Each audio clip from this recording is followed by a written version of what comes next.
Hello we are live now. मैं कृष्ण दत्त आपका एक बार फिर से स्वागत करता हूं आपके अपने प्लेटफॉर्म पे केडी पाठशाला पे। तो प्यारे साथियों, हमारी क्लास 12th का फिजिक्स पार्ट चल रहा था और फिजिक्स में आज हम पहुंच गए थे अपने लेक्चर नंबर 11 पे, यानी कि क्लास 11 पे चले गए थे। 12th क्लास की फिजिक्स चल रही है आपकी यूपी बोर्ड की, जो आपकी मीडियम रहने वाला है इंग्लिश और हिंदी, यानी कि एक तरीके से बाइलिंगुअल रहने वाला है। और ये क्लास आपके यूपी बोर्ड के लिए इतनी ज्यादा महत्वपूर्ण है, यदि आप इन क्लास को हमारे सीक्वेंस वाइज करते हो तो आपको ना तो न्यूमेरिकल में कोई दिक्कत होगी, ना कोई थ्योरी में कोई दिक्कत होगी, ना ही आपको डेरिवेशन पार्ट में कोई दिक्कत होगी, यहां तक कि आपको ऑब्जेक्टिव टाइप के क्वेश्चनों को करने में भी कोई दिक्कत नहीं होगी। तो हमारे चैनल के साथ लगातार जुड़े रहिए और अपनी तैयारी को बेहतरीन तरीके से करते रहिए। चाहे आप कहीं भी पढ़ते हो, स्कूल में पढ़ते हो, कोई ट्यूशन में पढ़ते हो, हमारी क्लासेस को अपने नोट्स के साथ लगा कर देखिए और एक इस चीज को डिफरेंस करोगे कि हाँ, एक चीज ना हमारे साथ कंबाइन होकर चल रही है, लगातार आप तैयारी से जुड़े हुए हो। पूरा सिलेबस हमारे चैनल पे टाइम से हो जाएगा, रिवीजन भी चलेगा, बेहतरीन तरीके से क्लासेस चलेगी, नोट्स भी आपको प्रोवाइड होते रहेंगे। यदि आपको नोट्स चाहिए तो हमारा व्हाट्सएप नंबर पे मैसेज कर सकते हो, वो मैं क्लास के लास्ट में आपको बता दूंगा, और आपके टेलीग्राम पे भी हमारे जुड़ सकते हो। तो हमारी क्लास नंबर 11 चली गई थी आज, और क्लास 11 में जो आज हम डिस्कस करने वाले टॉपिक है, आज हम ये हमारा लेक्चर नंबर 11 है, क्लास 12th के लिए फिजिक्स है, हिंदी और इंग्लिश मीडियम के लिए, चैप्टर नंबर 3 है। और चैप्टर नंबर 3 में आज जो हम डिस्कस कर रहे हैं भाई, इलेक्ट्रिक पोटेंशियल है, वैसा चैप्टर नेम जो है वैद्युत विभव। और रेफरेंस बुक जो हम लेकर चल रहे हैं सबसे शुरुआत में कुमार मित्तल की, और इसके बाद एनसीईआरटी की आपकी रहने वाली है भैया। ठीक है, तो एक बार किसी को कोई दिक्कत समस्या हो, किसी को कोई दिक्कत समस्या हो तो आप मैसेज भी कर सकते हो।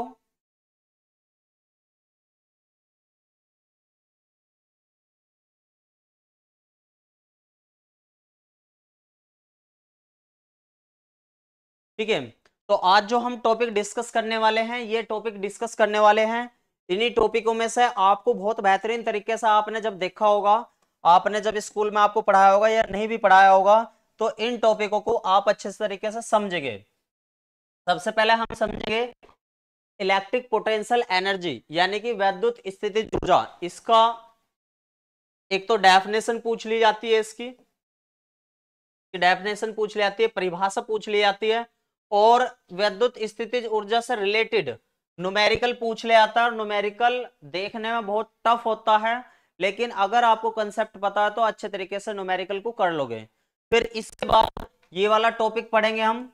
इसके बाद हम पढ़ेंगे वैद्युत विभव प्रवणता तथा वैद्युत क्षेत्र की तीव्रता में संबंध, यानी कि विभव प्रवणता किसे कहते हैं और वैद्युत क्षेत्र की तीव्रता, इन दोनों में हम एक रिलेशन देखेंगे। इसके बाद एक समान वैद्युत क्षेत्र में वैद्युत द्विध्रुव को घुमाने में किया गया कार्य क्या रहने वाला है। तो ये सारी चीजें आज हम डिस्कस करने वाले हैं भैया।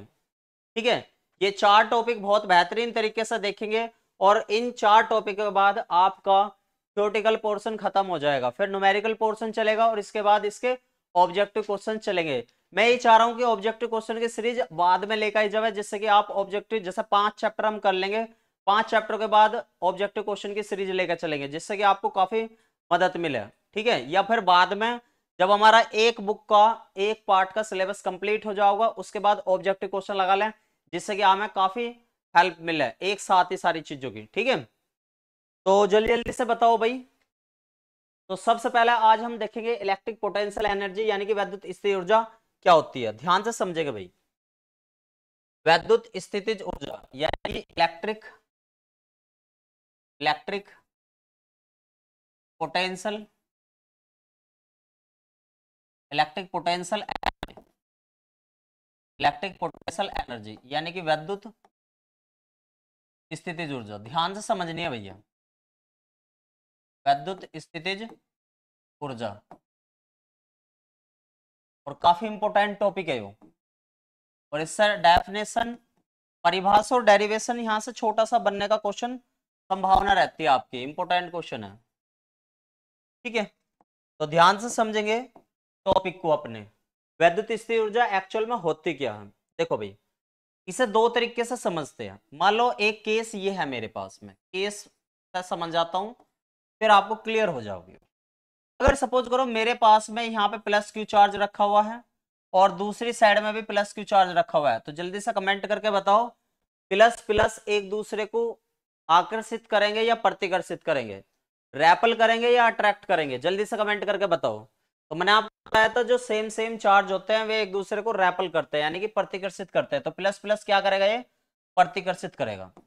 प्रतिकर्षित का मतलब है दूर हटाएगा, रैपल करेगा। ठीक है, अब मान लो सपोज करो ये वाला दूर जा रहा है, ये वाला दूर जा रहा है, या फिर ये वाला दूर जा रहा है, ये वाला दूर जा रहा है। मान लो ये वाला दूर जा रहा है या ये वाला दूर जा रहा है।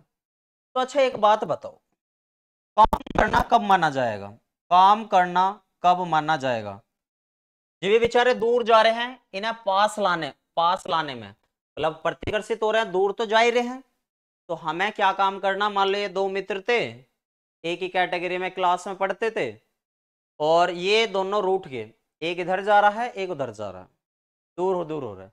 तो एक ऐसा मित्र होगा इनका, कॉमन मित्र, जो इन्हें दोनों को पास में लाने की कोशिश करे। वैसा आधुनिक जीवन में भी पॉसिबल नहीं है।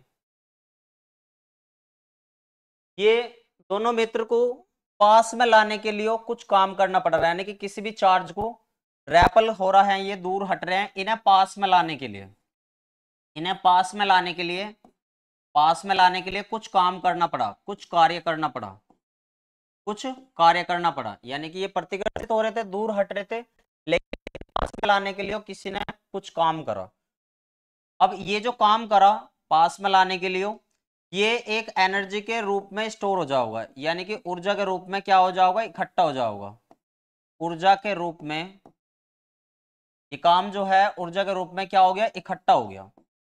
क्या हो गया? इकट्ठा हो गया, इकट्ठा हो गया, स्टोर हो गया।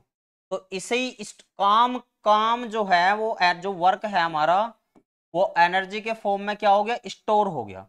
तो इसी स्टोर को क्या बोलेंगे? इलेक्ट्रिक। इसी स्टोर काम को क्या बोलेंगे? Electric potential energy. जल्दी जल्दी से कमेंट करके बताओ समझ में आया नहीं आया। यानी कि वैद्युत स्थितिज ऊर्जा, यानी कि जो इकट्ठा करा था काम, जो ये काम हुआ है और ये एनर्जी के फॉर्मेट में इकट्ठा हो गया, इस एनर्जी के फॉर्मेट के इकट्ठे को ही बोलेंगे इलेक्ट्रिक पोटेंशियल एनर्जी। ये मैंने आपको केस फर्स्ट के अकॉर्डिंग समझाया। ठीक है, अब केस दूसरे के अकॉर्डिंग भी ऐसा भी कह सकते हैं, काम होना तो भाई ऐसा भी माना जा सकता है। जैसे केस सेकंड ध्यान से समझो। मान लो सपोज करो हमारे पास एक नेगेटिव चार्ज है माइनस के, एक कैसा है? पॉजिटिव चार्ज है, एक माइनस चार्ज है और एक प्लस क्यू चार्ज है। ठीक है, ये क्या होगा? अट्रैक्ट हो रहे हैं, अट्रैक्ट होगा, सीधी बात है, एक नेगेटिव एक पॉजिटिव अट्रैक्ट होंगे। लेकिन इस बार यहाँ पर दूर भगाने का काम करना है।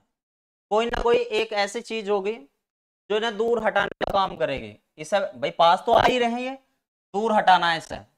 दूर हटाने के लिए, इस बार दूर हटाने के लिए, दूर हटाने के लिए कुछ कार्य करना पड़ा, कुछ वर्क करना पड़ा।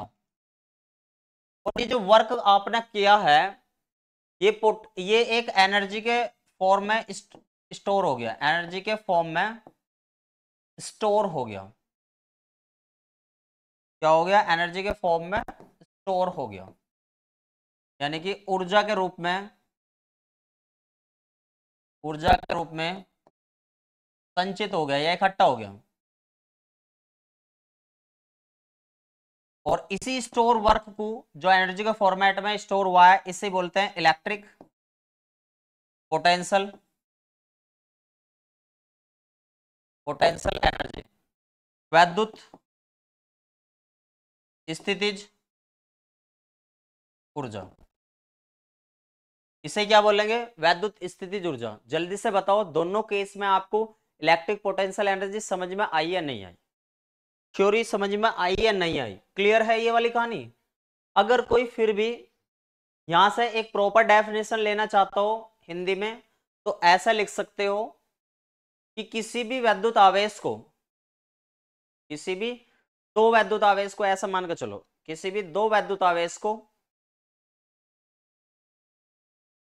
आकर्षित करने में या प्रतिकर्षित करने में यानी कि दूर हटाने में या पास लेकर आने में जितना भी कार्य करना पड़ रहा है वो एक ऊर्जा के रूप में संचित हो जा रहा है। तो उसी संचित ऊर्जा को वैद्युत स्थिति ऊर्जा कहते हैं। क्लियर हो गया? यानी कि किसी आवेश को मैं एक डेफिनेशन यहाँ पे नेक्स्ट पेज पे लिख देता हूँ। आई होप यहाँ तक की कहानी समझ में आ गई होगी। एक बार सभी थंब कर देंगे अगर यहाँ तक की कहानी समझ में आ गई है तो। चलो वैद्युत स्थिति ऊर्जा को यहाँ पे समझाता हूँ मैं आपको, ठीक है। किसी किसी दो आवेशों को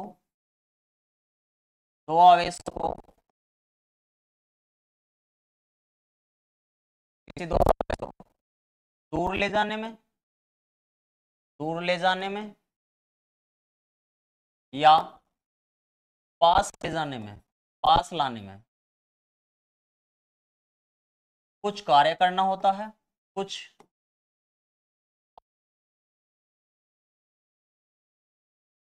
होता है। वह कार्य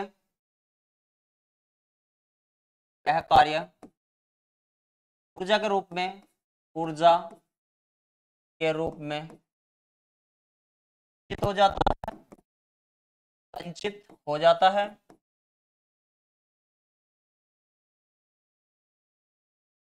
इस संचित ऊर्जा को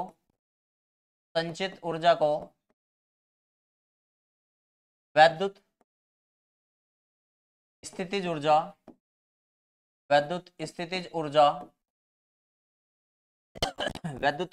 ऊर्जा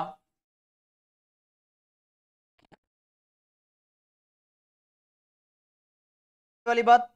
अब इसके कुछ फैक्ट पॉइंट आपको अच्छे तरीके से बता रहा हूं, इस बात पर पूरी ध्यान देना। अगर मैं आपसे कहूं वैद्युत स्थिति ऊर्जा को यानी कि इलेक्ट्रिक पोटेंशियल एनर्जी को रिप्रेजेंट किससे करते हैं? वैद्युत स्थितिज ऊर्जा को जल्दी से कमेंट करके बताओ भाई। वैद्युत स्थितिज ऊर्जा को कैपिटल यू से प्रदर्शित करते हैं। किससे प्रदर्शित करते हैं? कैपिटल यू से, ठीक है। यानी कि इसे रिप्रेजेंट किससे करेंगे? इलेक्ट्रिक पोटेंशियल एनर्जी को यू से। और यू एक अदिश राशि है भैया। कैसी राशि है? अदिश राशि है। यानी कि स्केलर क्वांटिटी है। स्केलर क्वांटिटी है। It is denoted by capital you, ठीक है भैया। अच्छा एक इसका छोटा सा डेरिवेशन फॉर्मेट देख लेते हैं। क्या देख लेते हैं? इसका डेरिवेशन फॉर्मेट देख लेते हैं, थोड़ा ध्यान दो। मान लो सपोज करो मेरा यहाँ पे एक चार्ज है, इसे मैंने कह दिया Q1। क्या कह दिया? Q1 कह दिया। यहाँ पे एक चार्ज है, इसे कह दिया Q2। इनके बीच की डिस्टेंस क्या है? R है। इसे कह दिया A, इसे कह दिया B। अगर आपसे ये कह लगूं, पहले मैं आपसे ये कह लगूं कि भाई अगर नॉर्मली हमें देखना जावे V के क्या रहेगा Q1 के अकॉर्डिंग, तो V इजकल टू रहेगा 1/4 pi epsilon not Q by R, यानी कि Q1 बाई R ये रहेगा। अब इस वाले को Q2 को इस वाले को या तो आकर्षित करने में या प्रतिकर्षित करने में कुछ काम करना पड़ रहा है। उस काम को मैंने कह दिया W। तो एक फॉर्मूला पढ़ा होगा तुमने, उस काम को कह दिया मैंने W, ठीक है। एक फॉर्मूला पढ़ा होगा, अभी पता क्या आया था पिछले उसमें, V equal to W upon Q, सबको पता होगा यो। तो यहाँ से W की वैल्यू जल्दी से बताओ कितनी आओगी? V multiply Q। तो W आ गया यहाँ से V मल्टीप्लाई Q। अब ये जो V है ये वाला V है, और Q है किसे लेकर है? कौन से Q को लेकर है? Q2 वाले को। तो W इजकल टू इसकी वैल्यू थी Q की 1/4 pi epsilon naught Q1 by R, और ये मल्टीप्लाई क्या हो गया? Q2। तो ये W क्या बन गया हमारे पास? 1/4 pi epsilon naught Q1 Q2 by R। ये हमारा काम हमें मिल गया। क्या मिल गया? काम। अब ये काम किसके रूप में इकट्ठा हो जाता है जल्दी से बताओ? पोटेंशियल एनर्जी के रूप में, यानी कि W क्या बन जाता है? U बन जाता है। तो U का फॉर्मूला बन गया कंपनी का बहुत बेहतरीन सा फॉर्मूला, और याद रखना U equal to 1/4 pi epsilon naught Q1 Q2 by R, ठीक है जी। और ये इसका मात्रक क्या हो जाएगा? जूल। जल्दी से बताओ, इलेक्ट्रिक पोटेंशियल एनर्जी आपको एकदम बेहतरीन तरीके से समझ में आई या नहीं आई? मेरा आपको देखो, आप पढ़ तो कहीं से भी लोगे, नोट्स भी पढ़ लोगे, किताब से भी पढ़ लोगे, कहीं ना कहीं से पढ़ लोगे। मेरा उद्देश्य ये है कि आपको डेफिनेशनों का या डेरिवेशन का पूर्ण रूप से एक बार ज्ञान हो जावे। क्योंकि अगर आप समझ समझ कर किसी भी चीज को पढ़ोगे तो आप पेपर में जाकर अगर बाय द वे भूल भी गए ना, तो उसको डेफिनेटली कह रहा हूं, हमारी क्लासेस देखने के बाद 70% मेमोरी आपकी स्टोर पाएगी आपके दिमाग में। 70% को आपको 100% तक ले जाना है। कंटिन्यू क्लास को देखते रहना है, रिवीजन करते रहना है, लगातार हमारे साथ जुड़े रहना है। जब आप लास्ट टाइम पे एग्जाम दोगे तो आप अपनी तैयारी को एकदम बेहतरीन पा रहे होंगे, ये हमारा आपसे वादा है। ठीक है, एक बार पोटेंशियल एनर्जी को यहां तक बताओ, किसी को कोई दिक्कत समस्या, अगर सभी को कोई दिक्कत नहीं हो तो एक बार सभी थम कर देंगे, एक बार जल्दी जल्दी से सभी थम कर देंगे। अब इसके इस फॉर्मूले पर रिलेटेड न्यूमेरिकल कैसे आते हैं और हमें कैसे करने होते हैं, वे चीज मैं आपको बेहतरीन तरीके से सिखाने वाला हूं। ठीक है, चलो मैं नेक्स्ट स्लाइड ले लेता हूं और थोड़ा सा ध्यान से समझना मेरी बात को। अगर मैं आपसे कह लगू, अब यहां से हमारा दूसरा टॉपिक, जैसे आपको मैंने सबसे शुरुआत में ही टॉपिक बताए थे कि कौन कौन से टॉपिकों पे हम बात करेंगे, तो इस वाले टॉपिक पे तो हमने बात कर ली अच्छे तरीके से, तो इस पे हम लिख देते हैं डन। ठीक है जी, अब देखेंगे वैद्युत स्थितिज ऊर्जा से संबंधित आंकिक प्रश्न यानी कि रिलेटेड न्यूमेरिकल कैसे कैसे आते हैं। ठीक है जी, तो चलो बढ़ते हैं रिलेटेड न्यूमेरिकल पे। तो मैं यहां लिख देता हूं यू से रिलेटेड, यानी कि यू से रिलेटेड न्यूमेरिकल, रिलेटेड न्यूमेरिकल यानी कि आंकिक क्वेश्चन। ठीक है, जल्दी जल्दी से देखेंगे यहाँ पे। अगर देखो इसके टाइप के कैसे कैसे क्वेश्चन हमें मिलते हैं, तो मैं आपको बता दूं, हमें 3 टाइप के क्वेश्चन यहाँ पे मिलते हैं। कितने टाइप के क्वेश्चन मिलते हैं? 3 टाइप के।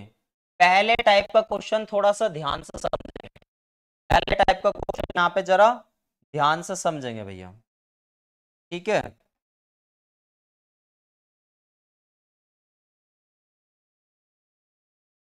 देखो भाई ध्यान से, मान लो हमारे पास ये क्या है, एक ट्रायंगल है भैया। क्या है हमारे पास? एक ट्रायंगल है। इस पे चार्ज रखा हुआ है, मान लो Q1 है ये, और इस पे क्या रखा हुआ है? Q2 है। इस पे क्या है? Q3 है। ठीक है, इस वाले डिस्टेंस को मैंने क्या कह दिया? मान लो A1 कह दिया। ठीक है, इस वाले डिस्टेंस को कह दिया A2, इस वाले डिस्टेंस को क्या कह दिया? A3। हमें नॉर्मली न्यूमेरिकल क्या होता है, क्या फॉर्मूला होता है हमारे पास? U equal to 1/4 pi epsilon naught Q1 Q2 by R, ये फॉर्मूला होता है। लेकिन अब मान लो इस तरीके से कोई भी एक हमारे पास ये ट्रायंगल दे दिया और इस ट्रायंगल में आपसे U की वैल्यू पूछने लगा। क्या पूछने लगा? U की वैल्यू, यानी कि वैद्युत स्थितिज ऊर्जा बताओ भैया, वैद्युत स्थितिज ऊर्जा बताओ भैया, इलेक्ट्रिक पोटेंशियल एनर्जी बताओ क्या होगा, यानी कि इलेक्ट्रिक पोटेंशियल एनर्जी बताओ क्या होती है भैया। ठीक है, इस डायग्राम की, ये तो नॉर्मल फॉर्मूला। अब इससे, इस वाले फॉर्मूले से इसमें कैसे अप्लाई करना, इस बात को ध्यान से समझेंगे भैया। ठीक है, इस बात को कैसे समझेंगे? ध्यान से समझेंगे। देखो भाई, अगर मैं आपसे क्या लगूं, सबसे पहले आपको U लिखना है, U equal to 1/4 pi epsilon naught. कोई दिक्कत समस्या नहीं है अब तक। सबसे पहले स्टार्टिंग यहां से करनी है, Q1 यहां से चलना है। चलो चलो भाई, यहां पे पहुंचते हैं Q2, तो Q1 Q2 Q1 Q2, और नीचे इन दोनों के बीच की डिस्टेंस यानी कि A1 प्लस, अब यहां से Q2 से चल के हमें किस पे जाना है? Q3 पे जाना है। तो आपका Q1 का काम Q2 करेगा और Q2 का काम Q3 करेगा, यानी कि 1/4 pi epsilon naught Q1, Q1 का काम करेगा Q3, और बीच की डिस्टेंस कितने लेंगे? A2। क्लियर ये वाली बात? प्लस, अब यहां से चल के वापस उसी जगह पर वापस आना, पहले इधर, फिर इधर, फिर इधर।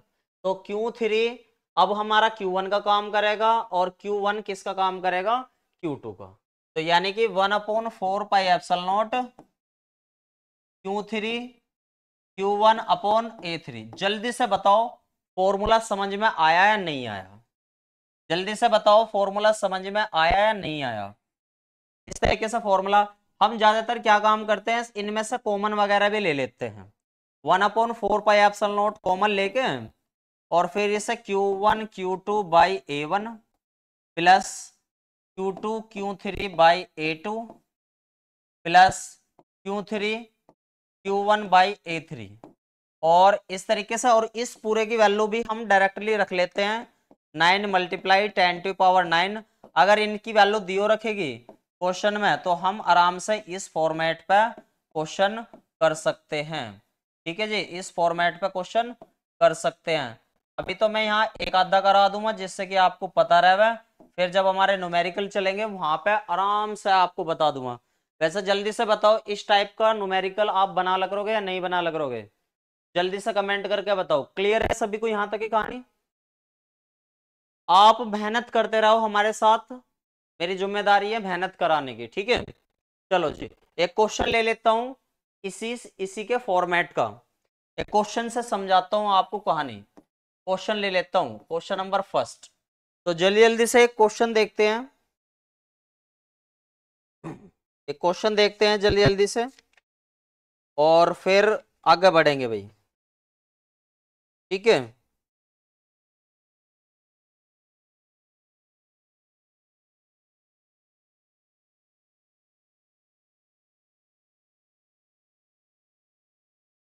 एक क्वेश्चन देखते हैं न्यूमेरिकल।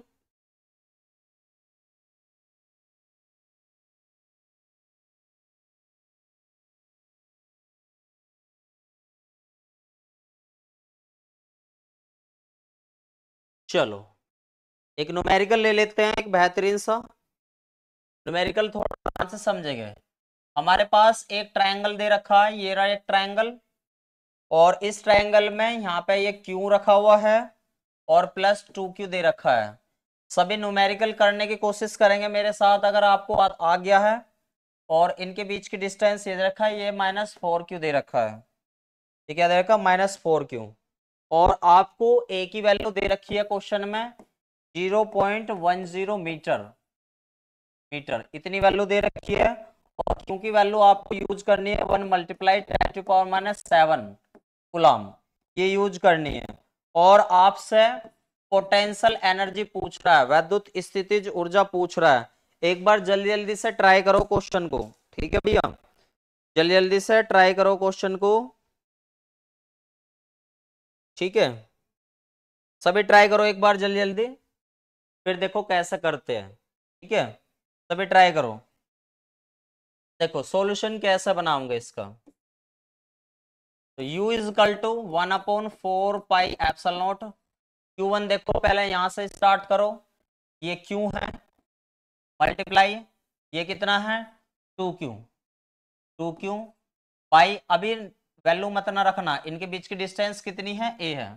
तो पहले यहां से यहां गए प्लस 1/4 पाई एप्सिलॉन नॉट। अब यहां से यहां पे जाएंगे। ठीक है, तो 2Q मल्टीप्लाई माइनस के 4Q और इसके बीच की डिस्टेंस a प्लस इसके बाद वहां से नीचे की तरफ ना आएंगे तो 1/4 पाई एप्सिलॉन नॉट माइनस के 4Q मल्टीप्लाई Q। करो भाई, equal to 1/4 pi epsilon naught. ये क्या बना 2Q² बाई a, ये यहाँ माइनस कर देगा 1/4 pi epsilon not.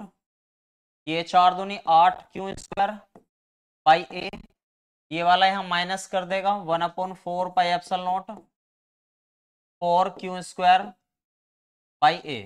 4Q² by a, यहाँ से कॉमन वगैरह ले लो, 1/4 पाई एप्सिलॉन नॉट कॉमन ले लो। और क्या क्या कॉमन तुम्हें दिखाई दे रहा है उस चीज को देख लो। यहाँ से अगर 2Q² कॉमन दिखाई दे रहा होगा सभी मार a, 2Q²बाई a कॉमन दिखाई दे रहा होगा, तो यहाँ पे पूरे सिस्टम में 1 बच गया होगा। और यहाँ पे तुम देखोगे 2 का यानी कि 4 बन गया होगा, नीचे ने ले लो इसे, ये 4 बन गया होगा। और माइनस के यहाँ पे कितना बच गया होगा 2 बन गया होगा। तो अब देखो थोड़ा सा ध्यान से, इस पूरे की वैल्यू कितनी हो जाएगी, 9 मल्टीप्लाई 10⁻9 मल्टीप्लाई 2q² बाई ए। अंदर देखो क्या बना है, माइनस का 4, ये 1 माइनस के ये कितने बन जाने 6, तो माइनस के 5 बनेगा। यहाँ पे देखो एक बार ध्यान से, q equal to 9 multiply 10⁻9 multiply 2, Q की वैल्यू कितनी है, 2 बार लिख लो, यानी कि 1 मल्टीप्लाई 10⁻⁻7 का स्क्वायर है। और बाई कितना है, ए की वैल्यू कितनी है हमारी 0.10, और मल्टीप्लाई ये कितना बनेगा, ये माइनस के 5 बनेगा। ठीक है जी, माइनस के 5 बनेगा। अच्छा अगर ये पॉइंट हटाने लगे कितनी जीरो आ जाओगे, यहाँ पे 2 जीरो आ जाओगे। ठीक है जी, तो बात तो ये आप 5 से मैंने काटे, जीरो से ये खत्म कर लियो। जैसे ये खत्म हो जाओगा, u इजकल टू माइनस तो पहले से आ जाओगा, 9 पंजे 45 दूनी 90, यानी कि इसका खत्म मामला, इसका खत्म और इसका खत्म। ठीक है, बाकी देख लो क्या बच रहा, ये 10 की पावर यहाँ पे कितना बच जाएगा, 10 की पावर एक तो 9 बच रहा है, और ये 7 की क्या बन जाएगी, 10 की पावर -14, और एक जीरो ये बच रही है हमारी।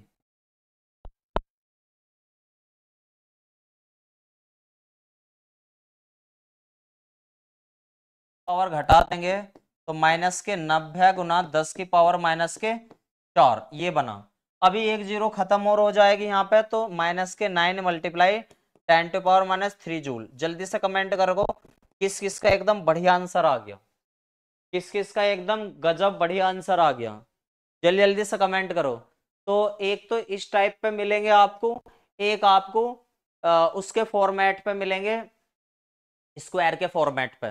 तो स्क्वायर के फॉर्मेट को अब दिखा देता हूं, उसके न्यूमेरिकल को आप इसी तरीके से कर लियो जैसे ये मैंने बताया, ज्यादा हार्ड नहीं होगा, वैल्यू रख दी होगी, बस एक स्क्वायर वाला और फॉर्मेट बता देता हूं जिससे कि आपको कंप्लीट हो जाएगा। आई होप यहाँ तक क्लियर हो गया होगा सभी को। बढ़ाया जी आगे, चलो बढ़ते हैं नेक्स्ट वाले क्वेश्चन की तरफ। एक क्वेश्चन फॉर्मेट इसका ऐसा मिलता है, क्वेश्चन नंबर 2 फॉर्मेट है ये हमारा, ये फॉर्मेट है।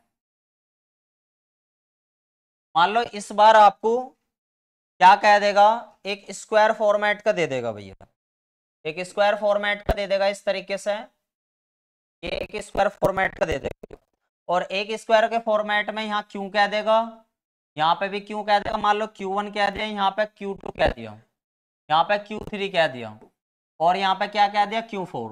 भैया जब ये एक स्क्वायर है, ये जब एक स्क्वायर है तो इसकी सारी साइड यानी कि एक वर्ग है, तो इसकी सारी भुजा इक्वल होगी ना होगी, जल्दी से कमेंट करके बताओ। इसकी भी ए होगी, इसकी भी ए होगी, इसकी भी ए होगी, और इसकी भी ए होगी। तो इस जब आपको स्क्वायर फॉर्मेट मिलेगा तो आपको पोटेंशियल एनर्जी ना, मतलब डायगोनल की भी निकालनी पड़ेगी। डायगोनल की अगर देखेंगे तो ये वाला ऐसे ऐसे जाएगा, एक डायगोनल ऐसे जाएगा, तो जरा बताना यदि इसकी ए है, इसकी भी ए है, देखो ये तो परपेंडिकुलर दिखाई दे रहा होगा, ये बेस दिखाई दे रहा होगा, तो हाइपोटेनियस की क्या हो जाओगे, जल्दी से बताओ। इसकी वैल्यू की वैल्यू, अगर मैं इसे आधार मान लूं, तो मान लो हाइपोटेनियस यानी कि कर्ण, कर्ण क्या, एक बार ध्यान से यहाँ पे, बेस का स्क्वायर यानी कि ए का स्क्वायर, और परपेंडिकुलर यानी कि लंब का स्क्वायर ए स्क्वायर यानी कि 2a², और इस पे इसका अंडर रूट कर दोगे, अंडर रूट 2a², तो यहां से आपका अंडर रूट 2a ये बनेगा कर्ण, यानी कि ये जो डायगोनल वैल्यू आई है आपकी आई है अंडर रूट 2a, ध्यान रखना इसकी कितनी आई है, अंडर रूट 2a आई है। तो इसी प्रकार से ये वाली भी अंडर रूट 2a आएगी, ये वाली कितनी आएगी, तो हम कैसे, देखो ये वाली वैल्यू देगा एग्जाम में, ये देगा बाहर की सारी देगा, ये हमें खुद बनानी है स्क्वायर के फॉर्मेट में, वर्ग के फॉर्मेट में। तो इसके लिए यू कैसे लेते हैं, क्योंकि सारे एक जैसे ही हैं, तो चलो बना लो, मैं फिर भी बना देता हूँ। 1/4πε0, पहले यहाँ से स्टार्ट करो, स्टार्ट यहाँ से करना, यहाँ पे पहुंचना, फिर यहाँ पे पहुंचना, फिर यहाँ पे पहुंचना, फिर यहाँ पे पहुंचना, पहले 4 तो करो ही बिल्कुल सेम टू सेम। तो Q1 Q2/a plus 1/4πε0 Q2 Q3/a plus 1/4πε0, यहाँ से यहाँ पहुंचो, यहाँ से यहाँ पे बच्चों, यहाँ पे यहाँ से यहाँ। तो अभी तीसरे नंबर पे हम यहाँ से यहाँ पर, तो Q3 Q4 बाई ए। यहाँ पे दोनों के 1/4πε0 Q4 Q1 बाई ए। ये 4 तो हो गया, लेकिन डायगोनल भी देखना पड़ेगा, ऐसे भी देखना पड़ेगा। ठीक है, एक बार ऐसा देखेंगे प्लस के 1/4πε0 4πε0, तो ये Q1 है वो क्या है Q3 है, तो Q1 Q3 अपॉन √2a, यानी कि ऐसा ये वाला और ये वाला। अब फिर ऐसे भी तो देखना डायगोनल, ऐसे भी तो देखना, तो Q4 Q2, तो प्लस के 1/4πε0 Q4 Q2 बाई √2a। अब सोल्व कर लोगे इसी तरीके से, आप कोई सा भी न्यूमेरिकल आवे स्क्वायर के फॉर्मेट का आप इसको बना लोगे अच्छे से। कोई दिक्कत समस्या किसी को भी? आई होप किसी को कोई दिक्कत समस्या नहीं हुई होगी। एक बार सभी थंब कर दो अगर क्लियर होगी कहानी। चलो जी, तो इस पर और बाद में मैं न्यूमेरिकल करा दूंगा जब न्यूमेरिकल सेक्शन आओगा। ये तो इस वजह से बता दिया जिससे कि आपको क्लियर हो जाए। चलो स्क्रीनशॉट ले लो सभी एक बार। चलो, तो अगले वाला टॉपिक हमारा क्या है चेक करते हैं। अगले वाला टॉपिक, इस पे भी हम क्या लिख देते हैं, डन लिख देते हैं।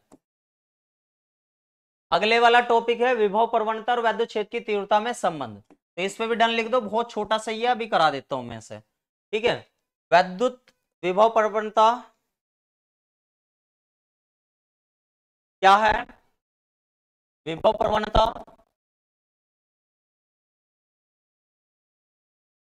तथा वैद्युत क्षेत्र की तीव्रता में संबंध। Potential relation between potential gradient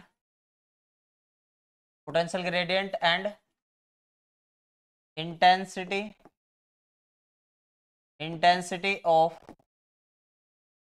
electric field. Clear है ये वाली बात? इसे देखते हैं ध्यान से। अगर मैं आपसे कहूं कहीं भी अगर आपको ग्रेडियंट वर्ड दिखाई दे जावे, प्रवणता कहीं भी दिखाई दे जावे, ये ग्रेडियंट वर्ड, पहले इसी वर्ड को समझाता हूं। अगर ये वर्ड समझ में आ गया तो आपको कहानी अच्छे से समझ में आ जाएगी। कहीं भी अगर ये ग्रेडियंट वर्ड आ जावे किसी भी क्वेश्चन में, तो ध्यान से समझियो, डिस्टेंस के साथ वो वाली चीज घट रही है। अब मान लो यहाँ पे विभव प्रवणता कह रहा, विभव कह रहा, पोटेंशियल कह रहा, पोटेंशियल क्या हो गया, मान लो v हो गया। मान लो इसके डिस्टेंस को, मान लो घट रही, डिस्टेंस के साथ साथ घटेगी। मान लो यहाँ पे v है 20 है, जैसा आगे डिस्टेंस चले, मान लो 2 मीटर की डिस्टेंस चले, v क्या हो जाएगा, थोड़ा कम हो जाएगा, फिर आगे कम हो जाएगा। तो डिस्टेंस पे x या डिफरेंशिएशन का निशान लगाओ, तो ग्रेडियंट विभव प्रवणता हो जाओगी माइनस के dv/dx। और इलेक्ट्रिक फील्ड इंटेंसिटी यानी कि वैद्युत क्षेत्र की तीव्रता, इसे हम रिप्रेजेंट करते हैं किससे, ई से। तो ई का एकदम बेहतरीन से रिलेशन हो जाएगा, ई इक्वल टू हो जाएगा माइनस ग्रेडियंट वी। या तो ये रिलेशन बना आपका, या फिर ई इक्वल टू ग्रेडियंट का क्या मतलब बताया था मैंने, ये बताया था माइनस के dv/dx। तो ये आपका बेहतरीन सा, यानी कि ये तो आपकी इलेक्ट्रिक फील्ड इंटेंसिटी होगी, और ये हो गया हमारा पोटेंशियल ग्रेडियंट, विभव प्रवणता। क्लियर होगी यहां तक की कहानी सभी को? एक फॉर्मूला और बनता है, अगर आप देखने लगो, E इक्वल टू V/D। ये वाला फॉर्मूला भी देख लेना, इस फॉर्मूले की भी हमें जरूरत पड़ती है। E इक्वल टू ऐसा कह सकते हो V1 - V2/D, V1 - V2/D। ये फॉर्मूले इससे रिलेटेड है, ये 1 नंबर का ही पूछा जाता है, स्ट्रेट फॉरवर्ड क्वेश्चन है। ठीक है, चलो बढ़ते हैं अपने लास्ट टॉपिक की तरफ। लास्ट टॉपिक क्या है हमारा आज का, स्क्रीनशॉट ले लो जरा। तो विभव प्रवणता आप समझ गए होगे कि विभव टाइम के साथ कैसा हो जाओगा, मतलब डिस्टेंस के साथ घट जाओगा। क्लियर है ये वाली बात? यानी कि विभव जो है, पोटेंशियल जो है, टाइम के साथ घटेगा। तो देख लो, वो डिस्टेंस के साथ, सॉरी, विभव जो है डिस्टेंस के साथ क्या हो रहा है, घट रहा है। और इसे घटने को हमने इस प्रकार से ई के फॉर्मेट में रिप्रेजेंट कर दिया। लास्ट वाला देखते हैं एक बार। लास्ट वाला हमारा सबसे शुरुआत में चले जाओ सभी। लास्ट वाला है एक समान वैद्युत क्षेत्र में वैद्युत द्विध्रुव को घुमाने में किया गया कार्य। ठीक है, एक समान वैद्युत क्षेत्र में द्विध्रुव को घुमाने में किया गया कार्य। एक समान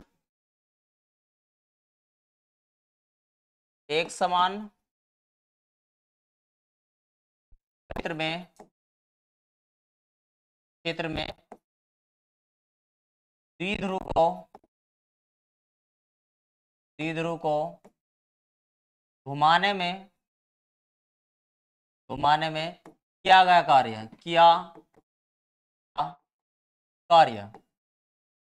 ठीक है, तो मान लो वैद्युत द्विध्रुव था और उसे घुमाने में करा गया कार्य। अच्छा एक बार बताओ, सबसे पहले वाले चैप्टर में आप पढ़ गए होगा टो इजकल टू क्या था हमारा, पी साइन थीटा।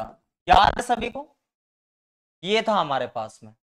टॉर्क एक तरीके से ये काम का कंसेप्ट है। ठीक है, ये फोर्स लगा रहा है एक तरीके से, यानी कि torque equal to P sine theta. काम जो करा गया है, काम बराबर काम कितना करा गया है, फोर्स मल्टीप्लाई डिस्प्लेसमेंट। अब डिस्प्लेसमेंट कैसा होगा, एंगुलर डिस्प्लेसमेंट, क्योंकि घुमाने के लिए कोई भी एंगल के साथ काम करते हैं। एंगुलर डिस्प्लेसमेंट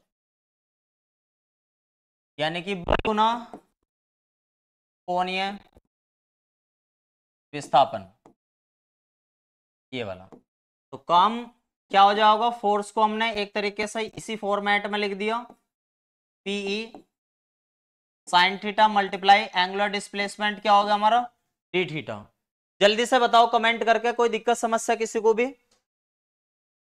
जल्दी जल्दी से बताओ। मैं इसे एक काम करता हूं, टॉर्क को यहाँ पे, क्योंकि ये एक फोर्स के तरीके से काम करेगा, यहाँ पे बल आघूर्ण के तरीके से काम करेगा यहाँ पे। ठीक है, अब थोड़ा सा ध्यान से समझना मेरी बात को। कोई भी चीज मान लो रखी थी ऐसे, इलेक्ट्रिक डायपोल रखा था, -q +q रखा था, अब यहां से इसे घुमाने के लिए कुछ काम करना पड़ा। मान लो यहाँ पे एंगल कितना था, 0 था, मैक्सिमम कितना घुमाया, थीटा घुमाया। तो सूक्ष्म कार्य कितना करा हमने, सूक्ष्म कार्य यानी कि small work dw equal to कितना घुमाया, 0 से थीटा, 0 से, मान लो यहाँ पे हम छोटा ही काम मान लेते हैं, dw मान लेते हैं ऐसे ही। ठीक है जी, 0 से कितने तक घुमाया, थीटा तक, और p sine theta D theta. और इंटीग्रेशन यानी कि दोनों साइड का हमने क्या करा, इंटीग्रेशन ले लिया लिमिट के साथ में। इंटीग्रेशन से डी कट गया, यानी कि w बचा यहाँ पे, जो कांस्टेंट टर्म से इसे बाहर ले ली पी को, और इसका इंटीग्रेशन कर दिया 0 से थीटा साइन थीटा का। जल्दी से बताओगे इंटीग्रेशन क्या रहेगा, तो आप क्या होगे, -k कोस थीटा और 0 से थीटा। क्लियर है ये वाली बात।